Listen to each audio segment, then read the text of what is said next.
See him a beast when you hear that sound like yeah, beat on the beat when you hear that sound like woo. Yeah, bitch and the champ only need one round like yeah, me, I'm a G-Ring, he in the sound like. What's up, fight fans? My name is Anik Subramanian. I'm a bare knuckle writer for the Scrap News. On November 3rd, David the Redneck Mundell will be defending his middleweight title at BKFC 53 in Orlando. Today, I'm here with Florida's own, the champ, David Mundell. First of all, how are you and how's training camp been? I'm doing great. Injury free at the moment, and training camps, pushing right along on schedule. So definitely can't complain. Glad to hear that, champ.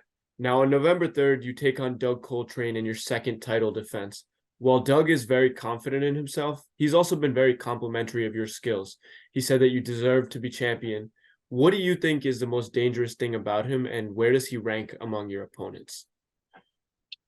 Most dangerous thing would be how unorthodox he is. It's not like somebody you can just grab and train for because he's got his own style, I would say. But I'm not too concerned about it. I just feel like I'm the bigger, more experienced guy, and I just know I'm going to come out on top regardless. So Noted. Now, I believe this fight with Doug could be the fight of the year contender. Two knockout artists, even President David Feldman told me that it's going to be fireworks. Why should fans tune in for this matchup? They should definitely tune in because it's definitely going to end in the KO. Noted. Now, I know you and Doug have had some friendly banter on social media. Is a fight against him personal, or is it just business? It's just business. I have a lot of respect for the man. He's got heart. He's out there doing his thing, and he's growing as a fighter, but he's just jumping ahead of his time. I've put a lot of work and time into the sport, and like I said, I'm just more experienced. I think he needed more time before he got this fight, but they handed it to him because he was one of the few people who actually asked for it, let alone earned it. So, props for him on that side of it. But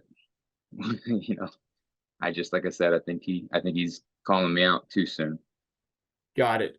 Now, your event is happening in conjunction with the Mr. Olympia bodybuilding competition. How do you feel about that? And are there any bodybuilders that you followed? I don't follow any bodybuilders.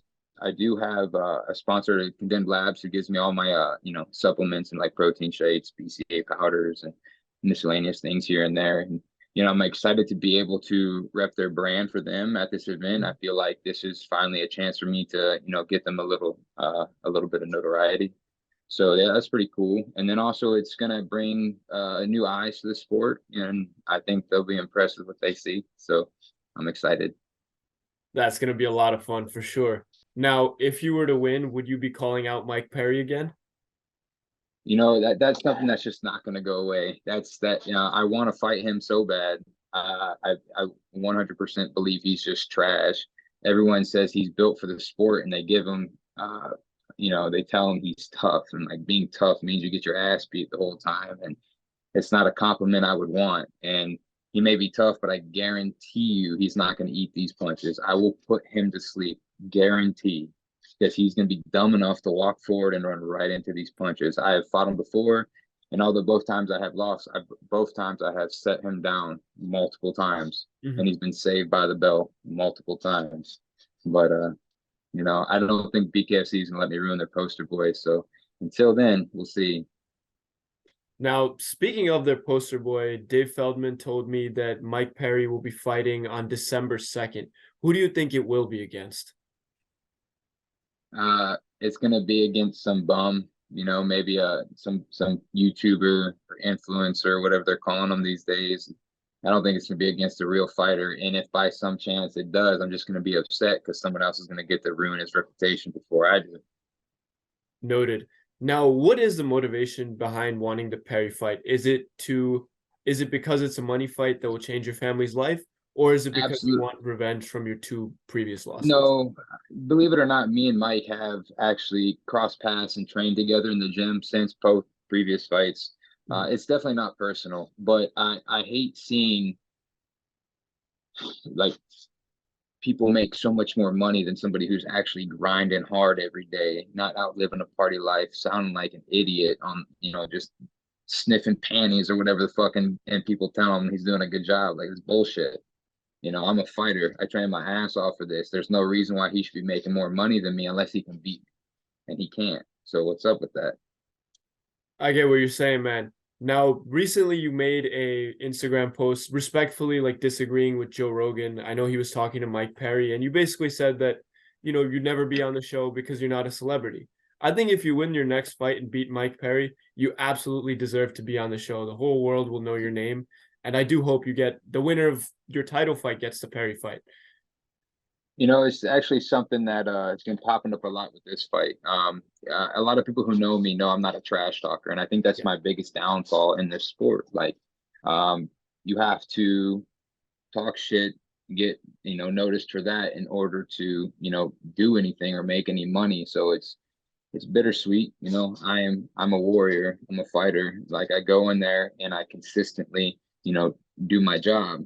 No problems. But it's just funny, like, how much hate I'm getting just for making a few posts talking junk, calling Harry, and it's all in good fun though. So yeah, but well, they're gonna learn soon. If they haven't, they will soon, because you are a very exciting fighter. You and Doug have both been very respectful, very funny as well. I thought I got to speak to him a couple weeks ago. Now, speaking of BKFC, your legacy, Luis Palomino, maybe he is the undisputed best BKFC fighter of all time at the moment. He's got 6 defenses of his lightweight title. He's also won the welterweight title. If you do defend your title a couple more times, you'll definitely be in that category. Is that something you're chasing within the organization? I don't really have little goals like that. I just want to continuously prove that I'm the best, whether it's pound for pound or not. Like that, all that stuff just comes with just being the best. So I want it all in a way, and in a way I also don't give a damn, because I know what I'm capable of. I know what these other guys are capable of. Being a fighter, like, I got the inside scoop. I'm not outside looking in, I'm inside. So, again, it's just a popularity contest with all that. But once you're in there, you're in the ring, it's a whole different game. Exactly. You let your fists do the talking. Now, I know you've worked very hard throughout your career. I read that you used to you work as an electrician as a day job. Are you still doing that, or is that champ money coming in? Champ money is coming in, but I still do work. It's me and my boss's business, or it's his business. I just work for him, and until it comes to the day that it's interfering with fighting, then I'm gonna just keep running with it. There's no reason to stop. I like the steady inflow of cash, and it takes care of my family, and just kind of leaves options open. I get that. Now, you're a family man, you got 2 beautiful kids. Are they old enough to understand what you do for a living, and will they be in attendance November 3rd?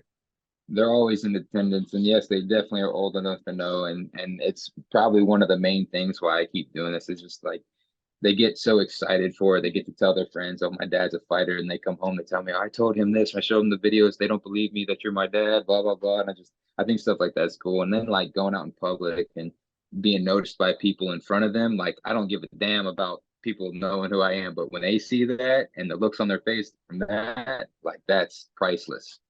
That's very true. They know their dad's a superhero. Now, question, when they're strong enough to hold your belt, do you think you let them bring it in for show and tell? If they want it, that's just I guess a trophy, but it don't, if they wanted. I see what you mean. Now, what is the biggest lesson you've learned from your kids? I know they're young, they're growing up, but like, what's the biggest thing you've learned from them to help your fight career? I mean, if anything, it's just consistency. I mean, not even learning from them is something I already knew, which is why I'm also the champ. It's just I'm very consistent with everything I do, being a parent and all the above. So it's just, you got to stay on top of things. You can't slack off. You can't leave things for later. Like, you got to do everything. You got to do it now. Got it. Now I'm going to ask you about one more really important thing for you, and then I'll ask for a message for the fans. Don't want to take up too much of your time. Now, I saw in your Instagram bio, it says autism awareness. What does that mean to you? And do you have any personal stories with why that means a lot to you? I do. I have my nephew Darius. He's on the spectrum, and that's my little man. I love him to death. He's actually, I got my first tattoo was the puzzle piece with the Incredible Hawk in it, and that was for him.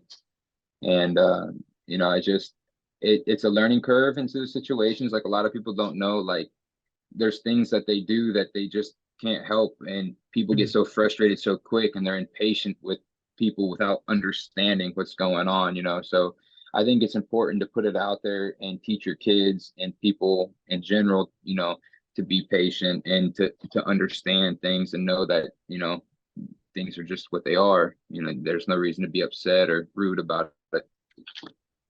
I love that. I think that's a really good thing to share with the public, because it's something that, you know, you stand as a role model and you can help a lot of people like gain more respect for the community. And hey, there's some special kids out there and they bring so much joy into our lives. And I think that's really cool that, hey, your first tattoo was in honor of him. He's just forever happy, man. He's always got good stuff to say, and he's just a goofball, and I love him to death. You think he's gonna be coming to the fight? He normally does. Sometimes it's iffy. But regardless, I know he'll be watching, tuning in. That'll be a lot of fun. Now, one last question from me. Any messages from for your fans or and your sponsors? You know, I just want to thank everyone who comes out and supports me. I want to thank all my sponsors. There's entirely too many of them to run off right now, but you guys stay tuned, because November 3rd, it's gonna be a quick one.